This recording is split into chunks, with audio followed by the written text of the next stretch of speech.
So that was a bit of a start. I've got the armpit wired up to a switch so it goes all nice without the need to fiddle around with any of the battery terminals and stuff, and hopefully it won't short out. I mean, I did cover it with Gorilla Tape, so hopefully that will do the trick. The way the arm's looking, I think I want to put a little bit of a spacer up into the armpit so it's more facing straight forwards instead of off to the side, because it gives it a wonky angle. And maybe look into making it so the punch is a little higher so it's a little more giant mech height. Here is the arm, and here is the wacky Waldo mechanism. You can see it's just a single piece of PVC, so it's a little well, wobbly. So I'm probably going to be either double or triple layering the PVC angles on here so it doesn't wobble around as much. If that doesn't work, I'll probably just lock the elbows in a position and it'll just have like one swing movement. Or something that could be real fun is maybe put another linear actuator in here and make it so the elbows are powered too, but I'm not sure how that would go. The elbows are connected with, just simple Bowden cable. It requires two hands at the moment to move it because of how wobbly the frame is. And I switched over to a different sort of lubrication. I was using stuff specifically meant for cables, but I just found this generic stuff at Aubuchon's Hardware. Other hardware stores are available, and it seems to work pretty well. You just poke the cable out a little bit and you stick this right down and give it a good old squirt, and you let it flow all the way through. And there was quite a bit of rust in the cables. I actually ended up having to replace it, and look at that, I put it in this fancy blue conduit thingy, so it's starting to look a little more mech-like. And there's lots of wire actually on the armpit switch, because frankly I don't know how the positioning is going to work inside. So I just figure that just have some extra and I should be okay.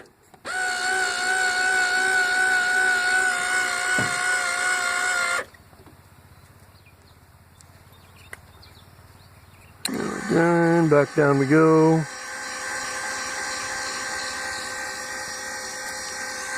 So, I mean, I could try making the linear actuators go faster by sticking another battery in there, ironically also from that little gold car. But we will just see how this mechanism works out first before I start going revising things. Up it goes again. Whee!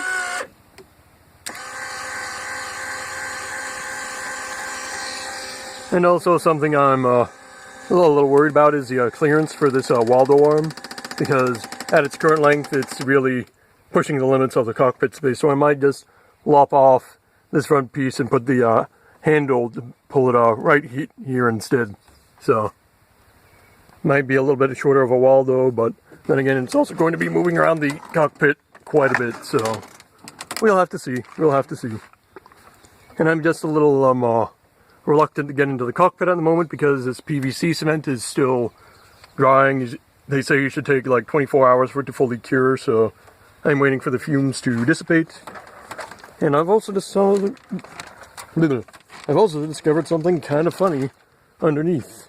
The reason why Marduk was starting to sag on her backside was because, well, this tension rod that goes down to the snowblower, actually the upper screw fell off, kind of got yanked out, so I'm going to need to do something to put it back into there to make it so that she rests on her back wheels all nice and neat. But I don't know how long it was like that. Probably during all those test drives this was dangling and sagging, so well, I guess that'll be all for today's video. So if you do enjoy my content, be sure to like and subscribe, and if you know people who like giant robots too, share it with them. Maybe they'll like to see this goofy looking thing too. So until next time, make sure you shut off the power on your giant robot. Uh-oh.